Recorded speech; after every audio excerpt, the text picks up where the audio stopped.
Good evening to you, my friends. Up next here on WNYC, it's Marketplace. On the show tonight, trucking fleets will be required to go electric as soon as 2035 in California. And for drivers that have already made the transition, EV trucks are a big departure.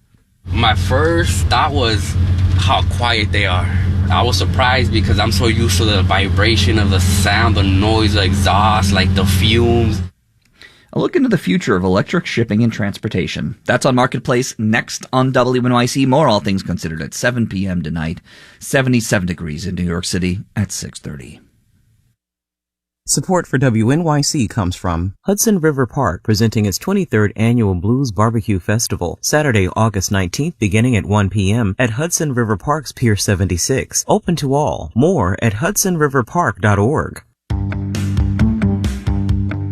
This is WNYC 93.9 FM and AM 820. NPR News and the New York Conversation.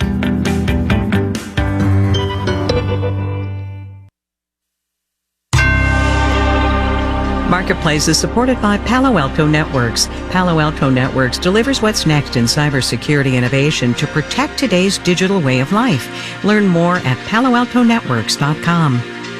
In which bank might be an economic four-letter word.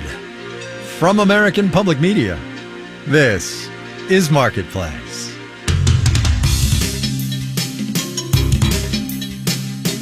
Marketplace is supported by the Glassdoor app, where professionals share advice and talk about work and life anonymously. Conversations are happening within companies and in thousands of communities on the new Glassdoor app. And by JLL, whose offerings are backed by global data and intelligence, which can reveal unique opportunities for investors in commercial real estate. JLL.com. See a brighter way.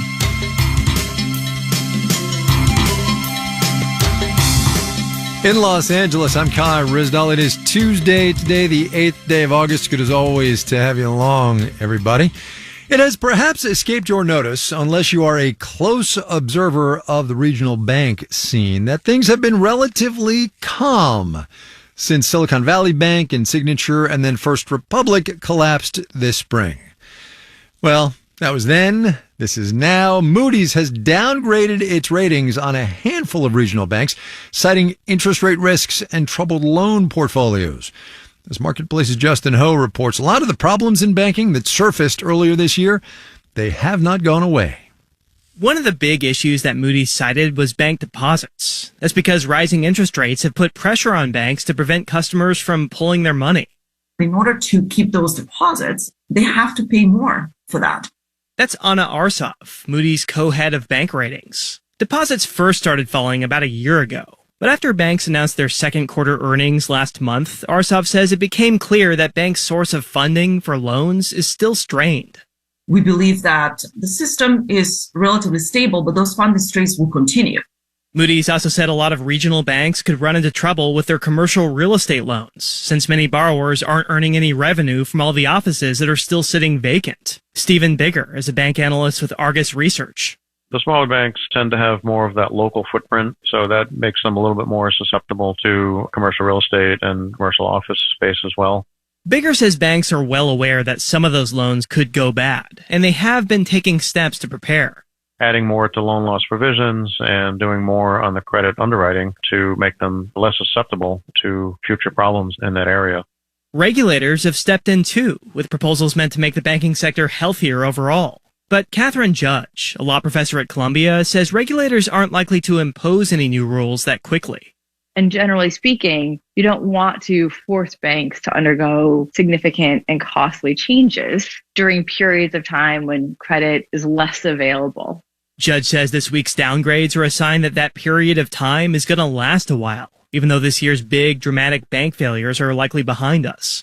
We've instead shifted to the mode of the turmoil that is more of a slow burn, where the various challenges that these banks are facing continue to persist.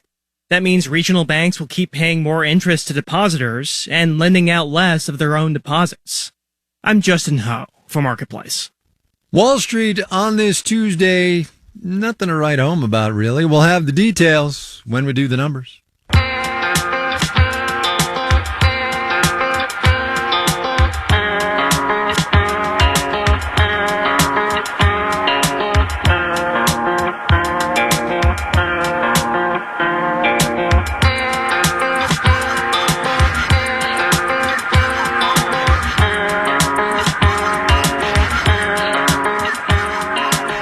Sometimes in business, even things that don't happen matter.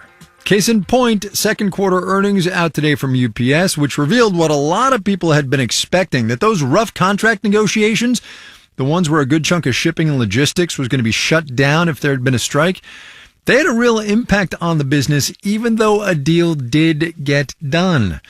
Marketplace's Kimberly Adams has more on what that might say about the company and what it might tell us about the corporate world at this moment. UPS said its revenue fell in the second quarter as clients worried about a potential strike diverted their business elsewhere. Daily package volume was down about 10%, about 1 million packages a day.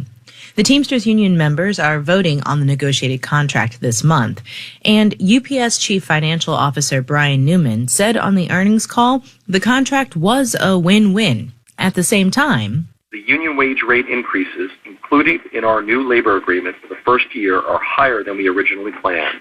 And he says that's one reason the company decided to revise its revenue and profit targets downward for the year. Richard Morrison is a senior fellow at the Competitive Enterprise Institute. Anytime one cost goes up, there's less money to go around for everything else, including less money for dividends for shareholders, less money for things like stock buybacks, although plenty of companies are still doing those. UPS is still planning some stock buybacks, and it's worth noting that the company was one of about 200 that signed on to a 2019 pledge saying corporations would commit to prioritizing employees along with shareholders. But, says Peter Capelli, a professor of management at the Wharton School of Business, when you look at the corporate world more broadly, the deck is still stacked in favor of the investors. He says most of the moves companies have made in favor of employees have been around wellness, not necessarily wages. I think what we have seen so far, the extent to which they are doing things which maybe are pushing more money in employee directions, it's because of a tight labor market. Which can give workers and potentially their labor unions more leverage to press companies on who gets to pocket any profit. In Washington, I'm Kimberly Adams for Marketplace.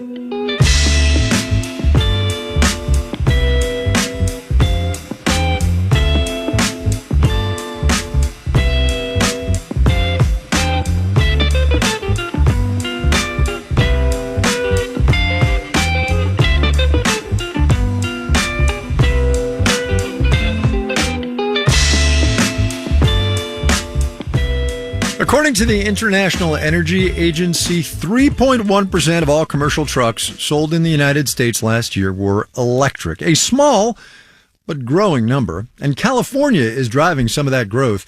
This spring, the Air Resources Board out here adopted a new requirement that companies with 50 trucks or more have to start transitioning to electric vehicles. Those companies do at least 12 years to get there, but some companies are already going down that EV road. Aaron Stone from LAist took a ride in an electric semi. So we always do the drive first. Edwin Buenrostro moves at a fast pace, using metal hooks to move an 8-foot stack of boxes. I'm probably gonna push this one. To keep food fresh, the truck needs to stay running at every stop along Buenrostro's 14-hour shift. He does 11 to 16 stops per day to Starbucks across the city of Fontana.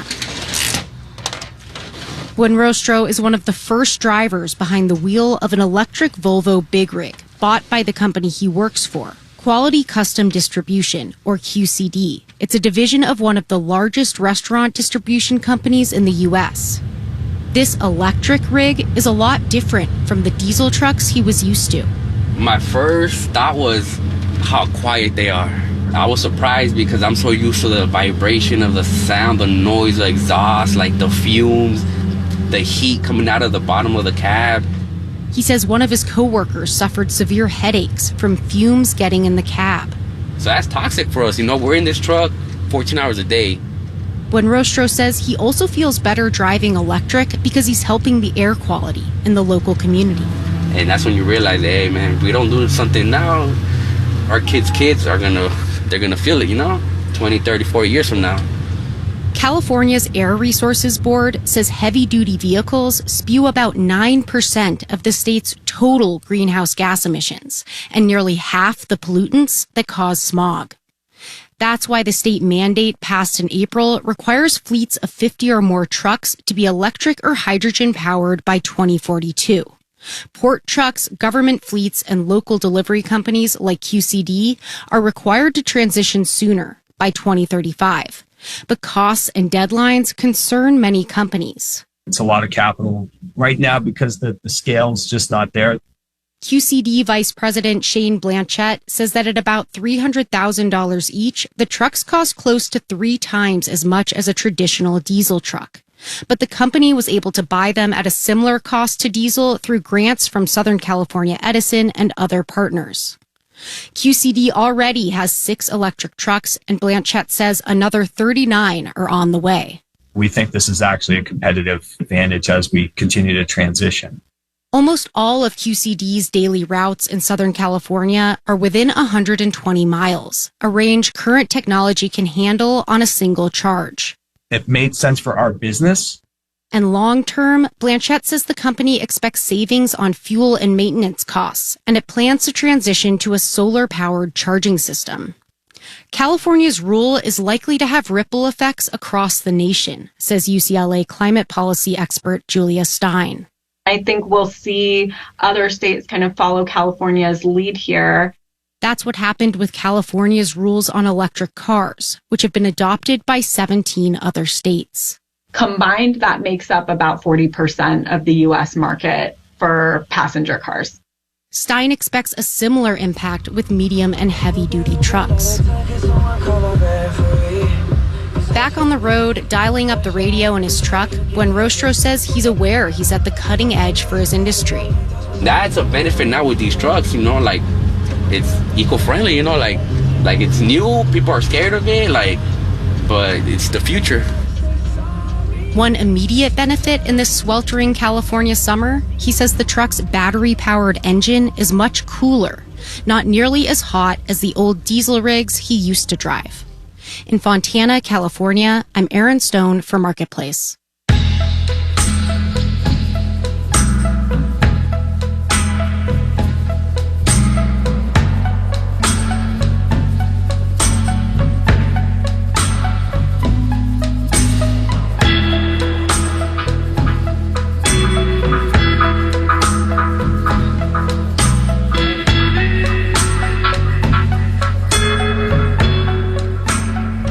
Coming up. There are some really high highs, really low lows. There are some big challenges. There are big wins. I mean, that's life, right? First, though, let's do the numbers. The Dow Industrial's off 158 points today, about 0.4%, 35,314. The Nasdaq down 110 points, nearly 0.8% there, 13,884. The S&P 500 subtracted 19 points, 0.4%, 44,99. As Justin Ho was telling us, Moody's cut the credit ratings for some regional banks, so let's check a couple of banks on that list, shall we? M&T Bank withdrew 1.4% today. Pinnacle Financial lowered 2.1%. Webster Financial down nearly 1%. Kimberly was telling us about that UPS earnings report. Well, here you go. UPS dropped off 0.8% today. Also in the delivery business, FedEx picked up about 1.4%. Another U.S. shipping company, XPO, added 1%. Bond prices were up. The yield on the 10-year T-note thus fell 4.02% on the 10-year. You're listening to Marketplace. The Marketplace Numbers segment is supported by Odoo, simple management software for all your business needs. Marketplace is supported by Amazon Business. From small business to big enterprise and everything in between, Amazon Business helps simplify the supplies buying process. Amazon Business, your partner for smart business buying. And by Grammarly. Grammarly Business empowers companies to drive faster results with secure enterprise-grade generative artificial intelligence that works where teams do. It helps businesses break down information silos, collaborate efficiently, and quickly adapt to stay competitive.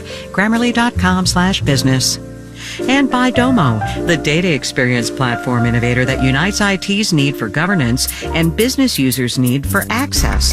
With Domo, companies get agile data experiences that spark the curiosity that underpins business impact. More at domo.com.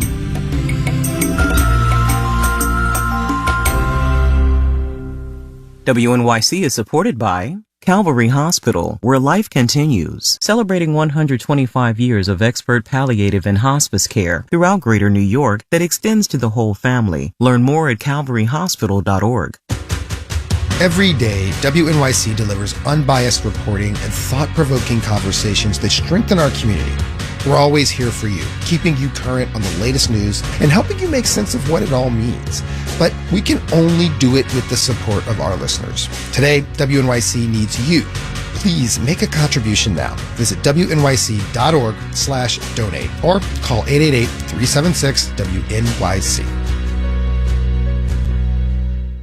You're listening to Marketplace on WNYC. Coming up in the 7 o'clock hour of All Things Considered, violence and instability continues in Haiti.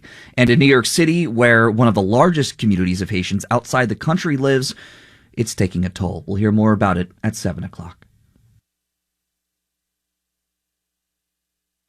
This is Marketplace. I'm Kai Ryssdal. At the risk of repeating myself from yesterday's show, these are not great economic days for China. Yesterday, we told you about its slow recovery from Xi Jinping's zero COVID policy. Today, more sour news. Beijing's exports were down 14.5% in July from a year earlier. That is the biggest drop since February of 2020, just as the global economy was going into the pandemic deep freeze. Marketplace's Kristen Schwab has more on that.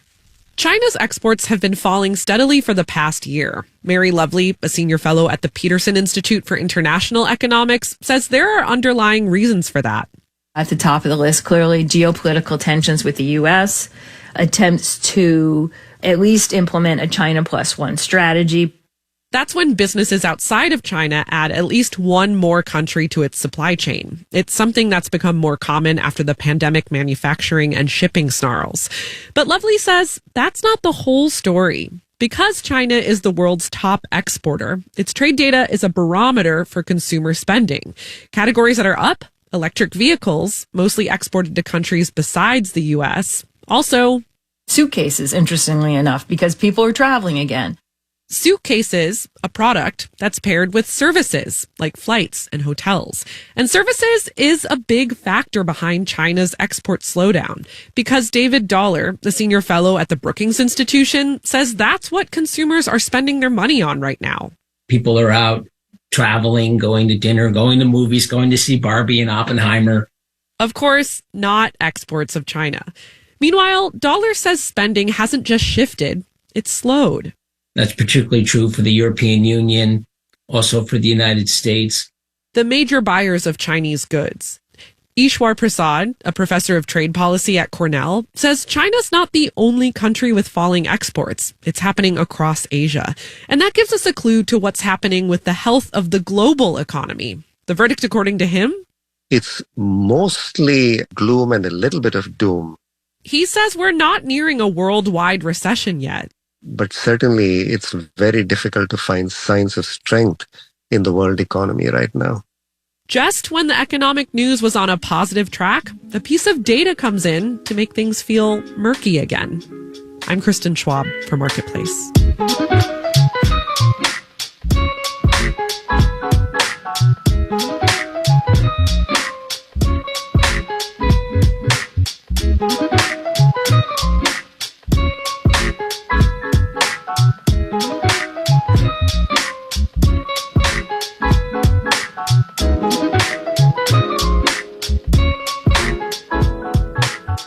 We're going to do a little anthropology now.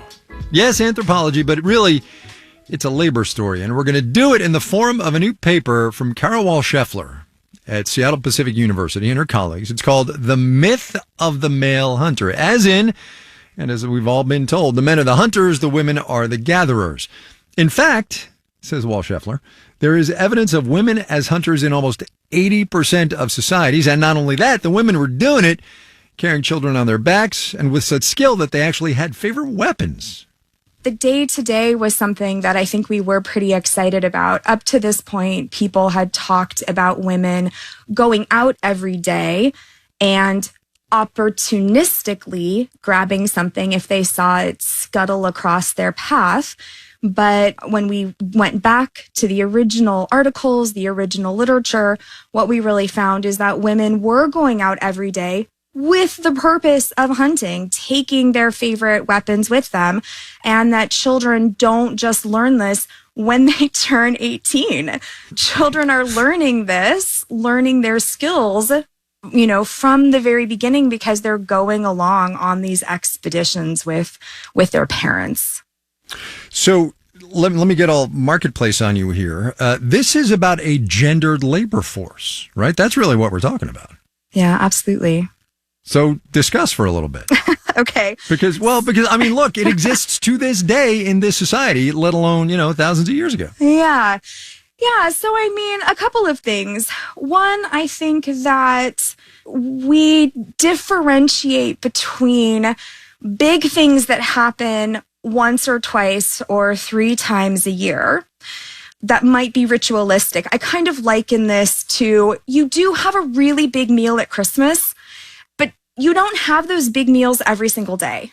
And those sort of day-to-day decisions about how people get little bits of food every day, those in many, not every, but in many cultures are done by women. And the women are doing all the different varieties of things. They're hunting, they're gathering, they're doing all of those little things every day. And yes, there might be some large scale big events where everybody goes out all together and brings back something that can feed the entire group for one big feast.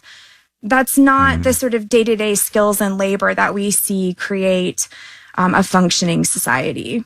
So with the acknowledgement that you're an anthropologist and not an economist, what this really is, it's about economic strategies, right? It's about how societies organize themselves to survive when there is so much work to be done. Yeah. And everybody's got to do it, right?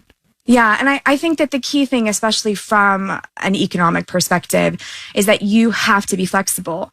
These strategies represent a dynamic community, not a community that says, well, that's not really your job today, so therefore we're just all not going to eat today. I mean, this is a situation where when things get lean, everybody goes out. The children are out. The parents are out. The grandmas, they're out because that flexibility is what keeps people alive in a diverse and changing world. Right. So what we really need to do is get away from the whole men are hunters and the women are gatherers thing, and just everybody's out there foraging, doing what it takes, right? Yeah, I think it's worrisome. I might even say damaging to think that you are doing a task because you have evolved to do that task, and that therefore trying something new is going against your evolved purpose in life. Being flexible is your evolved purpose in life. That is what humans do. They are flexible to figure out how best to manage the health of their community.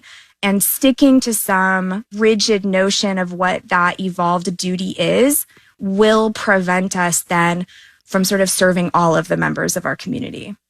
Carol Wall-Scheffler is a professor of biology, also the co-chair of the Department of Biology at Seattle Pacific University. Thanks for your time, Professor. Really appreciate it. Yeah, thanks, Kai. Thanks for having me.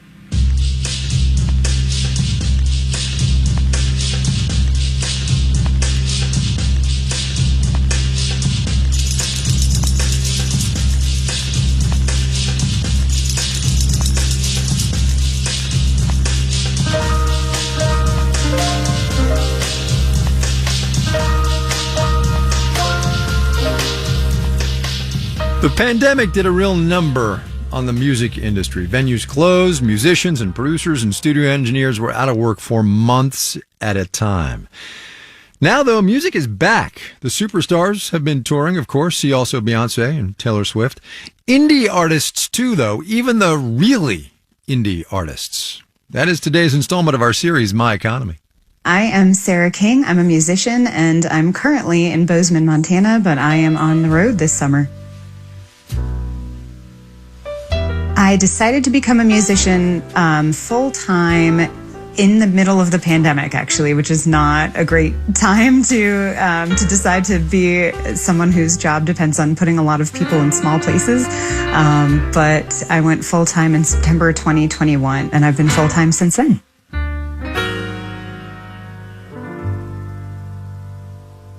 if I had to describe the touring situation in one word, roller coaster.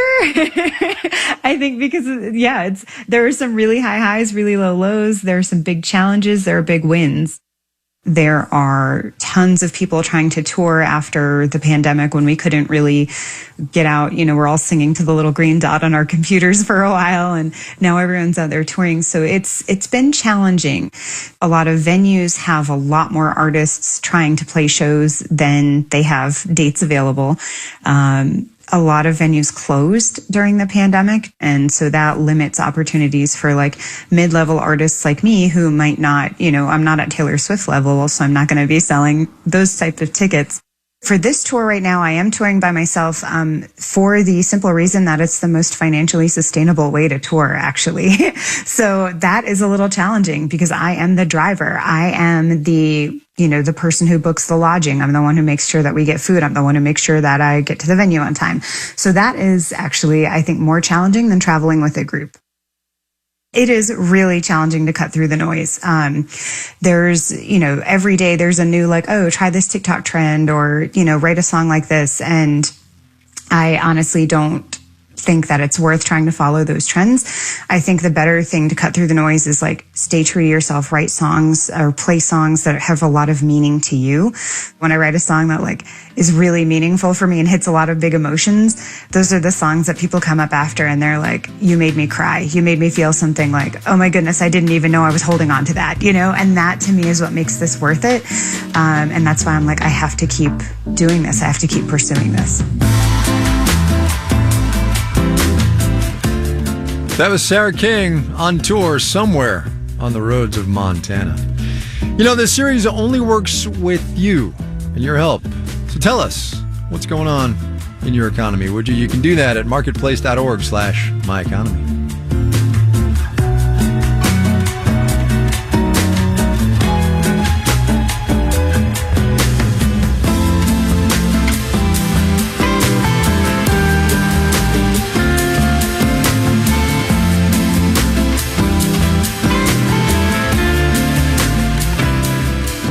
This final note on the way out today, in which, Subway, the sandwich place, has been running a contest of sorts, giving away free subs for life to one lucky winner who is willing to change their name legally to Subway. Anyway, in the first 96 hours after the giveaway was announced last month, more than 10,000 people have signed up to win, I guess, right? Again, it's free sandwiches for life, plus paying the expenses for the name change. One person will be chosen this month. Not for nothing, but it is worth a note here that the privately owned Subway is looking for a buyer. $9 billion is said to be the estimated price tag.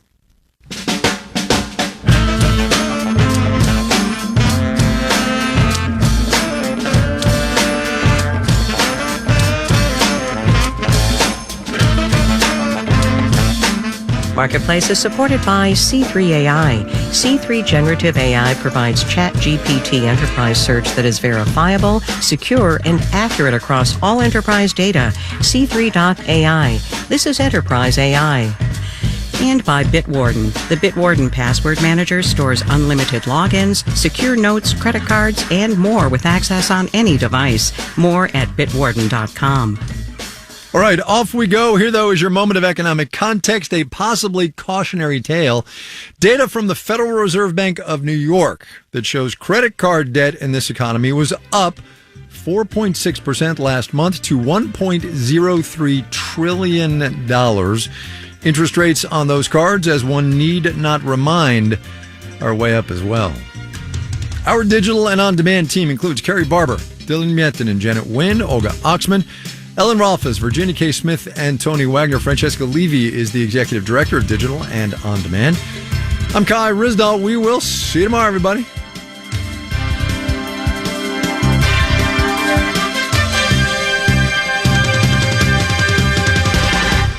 This is APM. WNYC supporters include Eisenhower, This Piece of Ground, starring John Rubinstein as President Ike. Performances extended through August 20th at